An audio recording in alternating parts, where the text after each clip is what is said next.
तर नाशिकच्या कळवण तालुक्यामध्ये मुसळधार पाऊस पडत असल्याने चनकापूर धरणातून पाण्याचा विसर्ग सुरू आहे। कळवणच्या पश्चिम पट्ट्यामध्ये वडाळा आमदर या गावाला जोडणारा रस्ता खचला आहे। रस्ता खचल्यामुळे मोठं भगदाड पडलंय।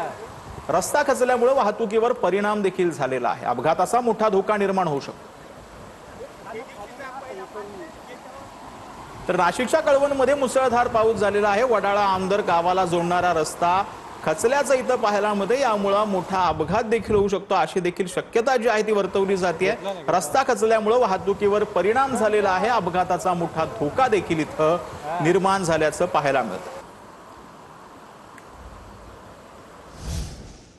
तर मुंबईत पावसामुळे गेल्या 3 दिवसांमध्ये 400 झाडं पडलीत। वादळी वाऱ्यामुळे झालेल्या पावसात विविध झाडांच्या 600 फांद्या तुटलेल्या आहेत। महापालिका आयुक्त अश्विनी भिडे यांनी ही माहिती दिली।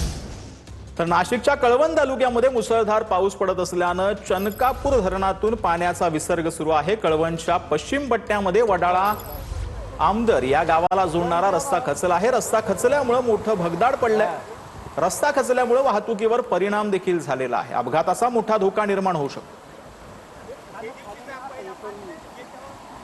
तर नाशिकच्या कळवणमध्ये मुसळधार पाऊस झालेला आहे। वडाळा आमदर गावाला जोडणारा रस्ता खचल्याचं इथं पाहायला मिळते। यामुळे मोठा अपघात देखील होऊ शकतो अशी देखील शक्यता जी आहे ती वर्तवली जाते।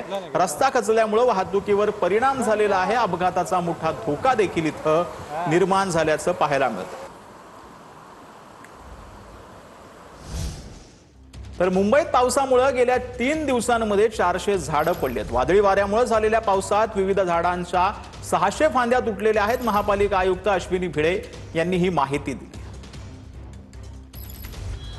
जेवढी वर्षभरात झाडं पडतात त्याच्या 50% झाडं केवळ एका दिवसामध्ये पडली आणि हा खूप मोठा हे होतं।